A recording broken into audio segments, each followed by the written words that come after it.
interrupt. Did everybody get a set of the notes? Okay. That was just the easiest way for me to make sure that you had all the slides in front of you so you didn't have to copy those.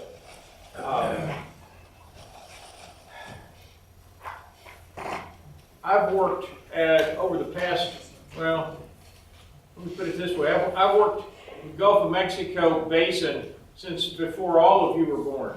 Well, maybe one exception. But I've been working that for 40 years, almost. And so this is a summary of an awful lot of looking at things. And the bottom line is that's what geology is, just looking at things. This is just an outline of the things we're going to cover. I'm going to start with what are kerogens, where do they come from, what different types of kerogens are there, the role of time and temperature in the maturation of kerogens, the relationship of kerogen maturation to the dewatering of shales and how that aids in the transport of oil out of the shales, a little bit on organic acids that are generated at the same time, a little bit about migration pathways, abnormal pressure, which has a function in how the oil and gas get out of the kitchen, if you will, into the final reservoir, and then a little bit on anoxic basins, which is the biggest source of kerogens in the subsurface in the first place. And if we have time, we'll end up just a little bit talking, since we're predominantly talking about shales anyway, we'll talk about shales as both seals and reservoirs. Everybody's got to have a dictionary. You can tell from this how old I am. But kerogen is the basic organic material in shales that decomposes and becomes oil and eventually natural gas. That's a long, fancy way of saying it's the black gunk in shales. There are really three types of true kerogens. Lacustrine shales come out of lakes. There are not many big lakes that are anoxic enough to generate a lot of kerogens. Most of the lacustrine areas that have generated significant amount of hydrocarbons come out of the early phases of continental rift systems. You don't get a lot of it in lakes like we have here in East Texas. There will be a small amount, but in terms of its size relative to an oil and gas deposit, it's pretty minuscule. So continental rifts are the main lacustrine places for that. Type 2 marine kerogen is the most important type of kerogen for the oil and gas business. This comes from reducing anoxic basins, subbasins on the marine shelf. We will look at these in much more detail as we get later. Type 3 mostly comes from terrestrial plants. The difference between marine plants and terrestrial plants is that terrestrial plants tend to generate more gas and less oil, whereas marine, which is predominantly algae and little forams, critters like that, generally generate oil more so than gas. And there's another one that's called type 4. We will not discuss that anymore because this is basically dead hydrocarbons. The only time you're going to see type 4 kerogen is as an end product after oil and gas have become super mature, and it almost is the asphaltic material that gets left behind. So we're not really going to talk about those. In fact, for most of what we're going to talk about, it will just be the type 2. This is a neat little diagram that I found years ago that basically summarizes what I just said, but it puts it into a nice cross-sectional view, and what geologist doesn't like a good cross-section? But the ones that we're going to deal with mostly are anoxic marine basins. And it requires a stratified water column to generate an anoxic layer at the sediment interface. If you have oxic conditions at the sediment water interface, you're going to have all manner of critters down there leading to bioturbation, and they're going to eat all the organic matter and not leave you any to generate hydrocarbons out of. So this is what we're going to be looking at, the anoxic layer in the marine basins.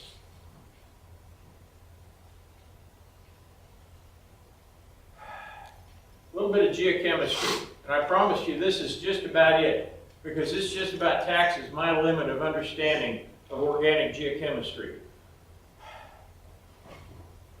You have a hydrogen-carbon ratio on this side and an oxygen-carbon ratio on this side. And that's how we define these different type 1, type 2, or type 3 kerogens.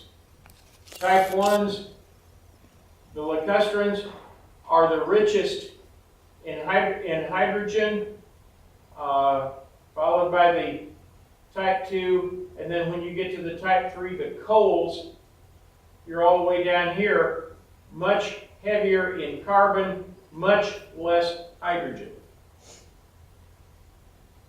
Well, this is great though. See what's happening? Follow these diagenesis arrows as you come over here, and you don't have to worry about the names catagenesis and metagenesis. This is about the point right in here as each of these kerogens breaks down and turns into droplets of oil. And if you look at what's happening, you're reducing the oxygen, you're reducing the oxygen content, you're reducing the hydrogen content. You're dewatering. You're taking out H2O.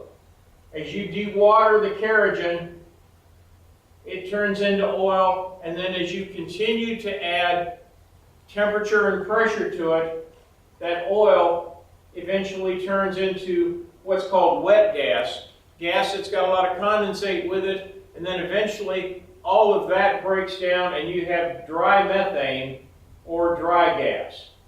And at that point, you're at CH4 with essentially no oxygen. So you're down here.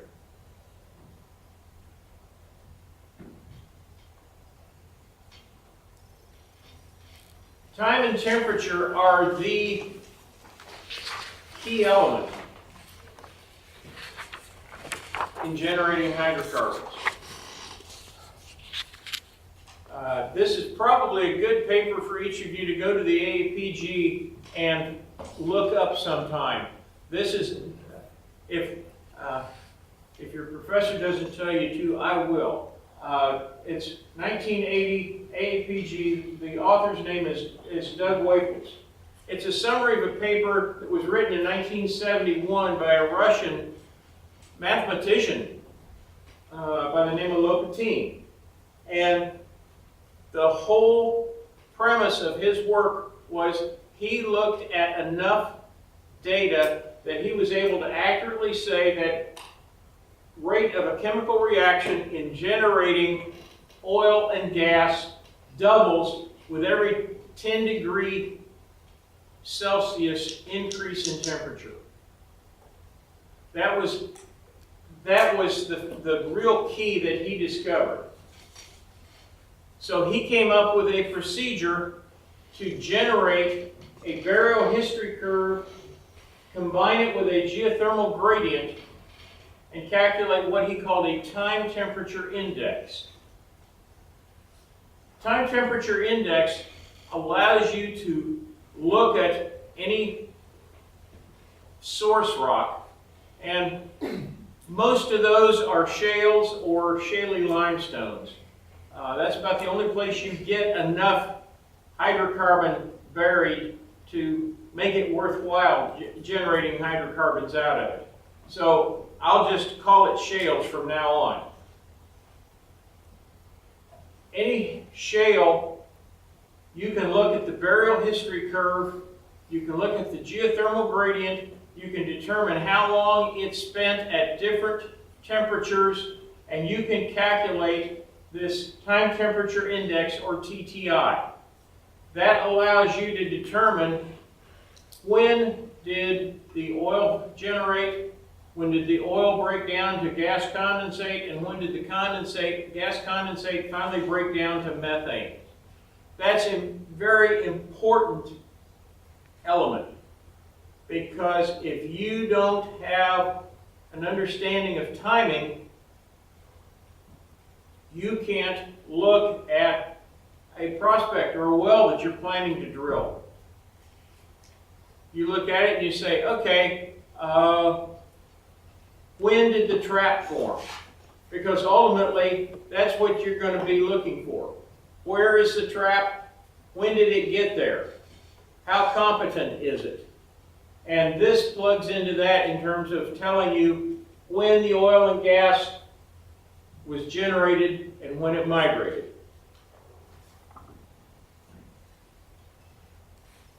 Remember I said that you're going to use time and temperature.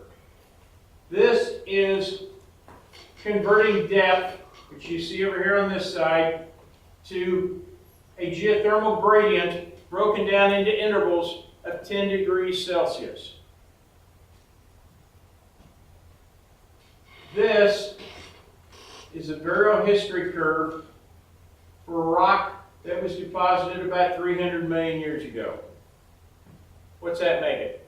Mississippian, Pennsylvanian, somewhere in there.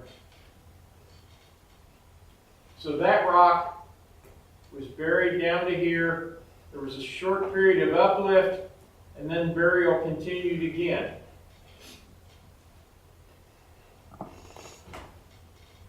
This TTI interval right here, and we'll go into this in more detail, is when oil maturation began. So let's go through this example. A TTI calculation is a simple log series. It uses this simple R equation over here, in which R is 2. They've established as the 0 point 100 degrees centigrade. So each one of these 10-degree intervals, you have a certain period of time that the rock was in each one of those intervals, and that is how you calculate a TTI. So we're going to go through that using the same chart over there. We have a horizon. We're going to make it easy because that's the only way I can do it. Horizon started at 30 degrees Celsius at the surface. That's actually a little high. 30 degrees is what, about 110, 112 Fahrenheit, something like that. We'll assume this was a lake in a desert, so it started out hot. But it was 20 million years that it was between 30 and 40 degrees Celsius. So you take 20 for 20 million years times 2 to the minus 7th power, which is that factor over there, which gives you that really small number right there, which when you multiply it by 20, gives you a cumulative TTI for that interval of way less than 1. The next interval, it's between 40 and 50 degrees Celsius. It's there for 15 million years. 15 times 2 to the minus 6 is that number. There, that and that, there is your cumulative TTI value. You're going to do that for its full burial history. You're just going to keep adding numbers. Well, it's pretty obvious. These first numbers are pretty small. As your R value goes from a big negative number and gets bigger, those numbers add up much faster. And that was the beauty of this, because it allowed you to determine just how fast these things generated. So let's see what some of the numbers mean. How do you determine how much time is in each interval? You're going to have well logs from an area, and you're going to have a burial history for an area based on your well tops in there, each one having a certain thickness. So you know that the rock that you are looking at was, say, we'll use an East Texas example. It's a Woodbine in age. It's 90 million years old. You have a top for, say, the top of the Cretaceous. That's 63 million years. So between 90 and 63, you've got 27 million years. You've got, say, 7,000 feet of rock between it. If you get out in the very deep parts of the, or southern parts of the Gulf of Mexico. 7,000 feet, and you've got a certain amount of time. You have a certain temperature today. So you generate a geothermal gradient from top to bottom. It's going to be at around 20 degrees Celsius at the surface today. Assuming this was a deep well, it's, we'll come up with an even round number. We'll say it's 150 degrees, 200 degrees, that'd be a little high. Well, not too much. 180 degrees Celsius at the bottom. You've got 160 degrees Celsius over, say, a distance of 19,000 feet. So each 1,000 feet represents a certain interval of depth, and it's converted to a, let's see, if we go back to that other one. There.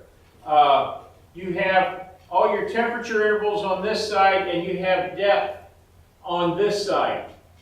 You go to your bottom, where you are today, and you take that across. That point is basically where that rock is at this point today. And you get your temperature data from the log heading from the well that you've drilled. And there's always going to be a thermometer on the top of your logging tools that is going to measure a maximum temperature when that tool gets to the bottom. That is not a true rock temperature. That is what's called a circulated temperature.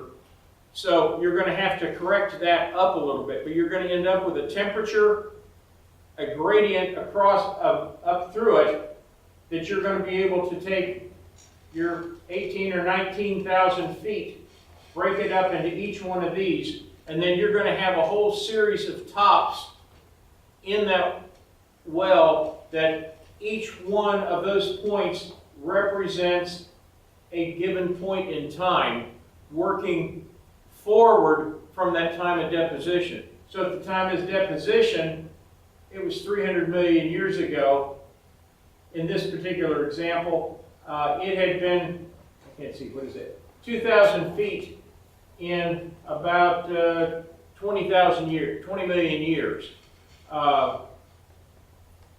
At this point, you've got about another 40 million years here, and you're down about another 12 to 15 degrees centigrade. So you just make a graph out of this, and each one of these beds,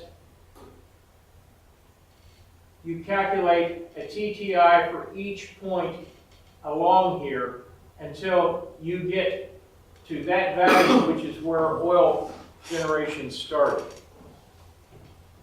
Does that answer your question, or did I just muddle it up more? No, it does. Okay, That's 5 to 60. I'm sorry. So it's 5 to 60 is the TCI that you're looking for? So that's us?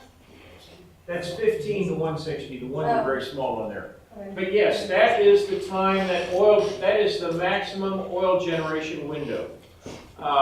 The numbers go quite a bit higher, and when we get forward to the chart, I'll show you what some of those are. But yes, that is where oil generation started. Yes, you had a question. Well, okay, now what we're seeing right there is where it is today, right? Yes, this point is where each of these formations are today. Yes. But at the time the formation was being laid down, it was higher up, It right? was at the surface, yes, when it was deposited. So are we looking at the temperature today or the temperature when it was deposited or something in between? You're looking at temperature through time. At this point at the surface, it was at about 20 degrees. When it got buried to here, it was at about, from this angle, it looks like about 48 degrees. When it was buried to here, it was at about 60 degrees. When it was buried down to here, it was at about 150. It went to 160, maybe close to 170. Then there was a period of uplift. It is assumed in this calculation, and that's one of the difficult assumptions to work with. It's assumed when it gets shallower that it cools off. I'm not sure that that's always the case, because what caused it to uplift? If it's just faulting, that may be the case. But if there's something deep-seated under it that caused that uplift, you may actually have an increase in geothermal gradient, and you may have to change this scale at that point. But this represents temperature through time, and that is its temperature today. Does that make sense? Yeah, more sense it did. Okay. I did have one more on the next slide, is where the tube comes from. This one or the next one? That one, where you get articles too, is that on the chart? It's kind of hard. No, that's in the article. I didn't have to. The article's about 16, 17 pages long. R comes from the paper. Okay. How they arrived at R equal 2. But that basically means that the chemical activity, the maturation, the rate of maturation doubles with each 10 degrees. So R to the 7, R to the minus 7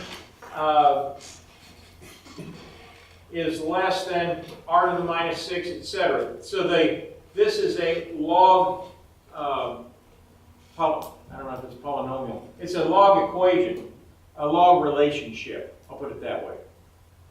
I'm not a mathematician. You're pressing the edges of my understanding. But were there any other questions? Okay. So we went through that. Okay. This comes back to the question that you had. There is your onset of oil generation at 15. Your peak is at about 75. When you get to 160, you're at the end of oil generation. As the TTI value increases, first you go, this means that you're getting successively lighter oils. This means that you're going from oil generation to the cracking, the breakdown of oil, and it's getting progressively lighter. That's what this gravity value means. API gravity is just a way of measuring the weight of the liquid, and that is a function of heavy hydrocarbons are heavy oils or asphalts or like motor oil. Light hydrocarbons are like gasoline or jet fuel. Jet fuel is actually a little lighter than that. But gasoline, which has a lot of heptanes, octanes, in it. So as you go from the end of oil generation, the oil continues to break down, it gets lighter and lighter, and finally, when you get past about an API gravity of 50, you're hard pressed to call it oil anymore. This is pretty much in the range of condensate. Condensate just means that at reservoir temperatures and pressures, the hydrocarbons are now in a liquid phase. When you bring them to the surface, you cool them down, you drop the pressure, you drop the temperature, they fall out of gaseous phase into a liquid phase. And that continues up through this upper limit for the occurrence of wet gas. Wet gas means it's got condensate in it. The more you heat it, the longer it's at those higher temperatures, the less condensate you're going to have until you eventually get to dry gas. This last number, I'm not sure why they put it in there. I believe it was in western Oklahoma, back in the 60s. Lone Star drilled a well out there to like 20,000 feet. It flowed liquid sulfur. That was obviously too hot for natural gas anymore. So that's what number calculated out of that. So the places that we're likely to drill, you're not going to have to worry about values that high unless you're going to drill geothermal wells. And if you're drilling geothermal wells for hot water, you're not worried about hydrocarbons in it. They're going to be more in the way than they are going to be helpful. Because what you're going to be after then is high volumes of the hottest water you can find. So I will come back to the RO and the TAI values in a little bit. These are other ways of measuring the same thing.